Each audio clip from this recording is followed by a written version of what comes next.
You fall asleep in under 10 minutes, door locked, roof above you, walls around you, maybe a fan humming in the corner, maybe rain tapping the window, maybe your phone still glowing on the nightstand because you said you were going to sleep an hour ago and absolutely did not.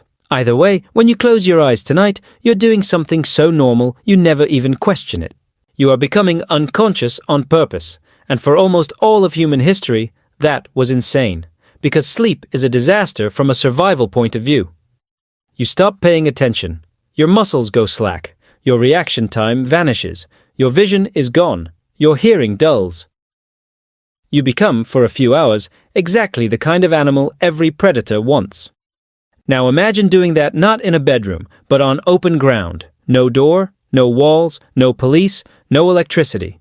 Just darkness, cold air, rustling grass, and the very real possibility that something with teeth is out there, already smelling you. So why did ancient humans start sleeping in groups?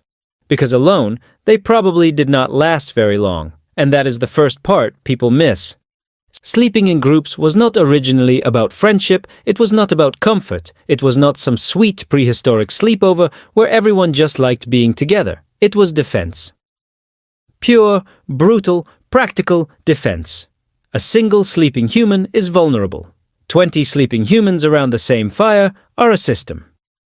Start with the oldest problem in the night: predators. For a ground-sleeping primate, darkness should have been a nightmare. Big cats hunt at night, hyenas move at night, snakes rival humans, insects, freezing temperatures. All of it gets worse when you are unconscious. Most apes solved this by sleeping in trees.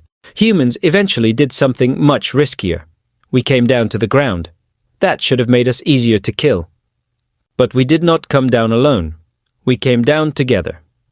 And once you sleep together, something strange happens. The group becomes safer than the individual ever could be. Not everybody falls asleep at the same second. Not everybody sleeps equally deeply. Not everybody wakes up at the same time. In a study of Hadza hunter-gatherers in Tanzania, researchers found that in groups of about 20 to 30 people, there were only 18 minutes out of more than 220 observed hours when every adult was asleep at once. Think about that. For almost the entire night, somebody was awake, or close to waking, or sleeping lightly enough to notice a sound. No assigned guard, no official night shift. Just natural human variation creating a living alarm system. And the weird part is who helped most. Older people. The same lighter sleep that annoys modern grandparents may once have helped keep everybody alive. Younger people stayed up later. Older people woke earlier. Across the night, wakefulness overlapped like a relay. One person stirs. Another rolls over. Someone gets up to feed the fire. Someone hears movement outside. Someone checks the baby. Nobody planned it as a theory. But evolution did not need a theory. It just needed enough groups to survive until morning. Then there is the cold. You are warm right now because your house is doing a ridiculous amount of invisible work for you. Ancient humans did not have that, and the human body at night is not exactly built like a fur-covered tank. We lose heat. We become still. Our core temperature drops during sleep. For infants, this is even worse. A baby cannot regulate temperature well. An old person struggles too. A group solves that fast. Shared body heat, shared shelter, shared fire, shared insulation. The center of the sleeping circle was not just the best seat in the house, it was the safest thermal zone in the camp. This matters more than people realize because human babies are almost comically helpless. A foal stands within hours. A baby chimp can cling. A human newborn cannot do much except cry, feed, and make absolutely sure every predator in the area knows where it is. So one of the real reasons humans slept in groups is that mothers could not protect infants alone all night, every night, for years. Someone had to help. Someone had to hold the baby, tend the fire, wake at small sounds, take over when the mother was exhausted. Humans did not evolve as solo parents. We evolved as cooperative ones. Night made that non-negotiable. And once you put mothers, babies, elders, and other adults into one protected sleeping cluster, the camp stops being just a place to pass out. It becomes a technology. Fire in the middle, bodies around it, children close, tools nearby, maybe a simple windbreak, maybe a hut, maybe just the right patch of ground chosen because you can see approaching danger. David Sampson, who studies the evolution of sleep, describes this kind of protection almost like a shell around the group. Not perfect safety. Nothing in prehistory was perfect, but enough safety to make sleep possible on the ground. And that changed everything, because once the night becomes a little less deadly, it becomes useful. This is where the story gets bigger than survival.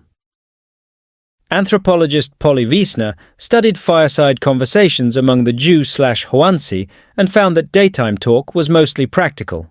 Food, work, complaints, logistics. But at night, by the fire, conversation shifted heavily towards stories, songs, rituals, and social talk. In other words, once humans learned how to survive the dark together, they started using the dark for culture. The night stopped being dead time. It became story time. Think about what that means. The same sleeping circle that kept leopards away also created the first classroom. Children lying half awake listening to older people talk, hunters replaying the day, grandmothers passing on memory, myths explaining thunder, rain, death, animals, stars, jokes, warnings, rules, gossip, plans, the emotional glue of the group. None of that happens the same way if everybody sleeps alone, hidden, silent, scattered in the dark. Group sleeping did not just protect the body. It gave the human mind a place to spread. It may even explain one of the strangest things about us. Humans sleep less than scientists would predict for a primate with our body and brain size. Based on other primates, we should probably sleep much longer, but we do not. One reason may be that once sleep became socially buffered, once other people, fire, and camp structure helped reduce the danger, we could afford shorter, more efficient sleep. Not because sleep stopped mattering, because the group made it safer to do less of it at one time. We did not solve sleep individually. We solved it socially. And that helps explain why sleeping alone still feels a little wrong to so many people. Even now. Why children want someone nearby. Why unfamiliar sounds at night hit so hard. Why some people sleep best hearing another person breathing in the same room. Why total silence can feel less comforting than expected. Your nervous system was not shaped in an apartment. It was shaped in a cluster of human bodies around a fire, with one ear open to the dark and one part of the brain listening for the tribe. So the real reason ancient humans started sleeping in groups was not because they were sentimental, it was because the night was trying to kill them. Predators, cold, infants, rival groups, the raw danger of unconsciousness itself. Sleeping together turned one helpless animal into a network. More ears, more heat, more hands, more chances to wake up, more chances to survive until sunrise. But like a lot of human adaptations, the thing we invented for survival became something much bigger. Group sleeping gave us protected nights. Protected nights gave us stories. Stories gave us memory, teaching, identity, maybe even the earliest foundations of culture itself.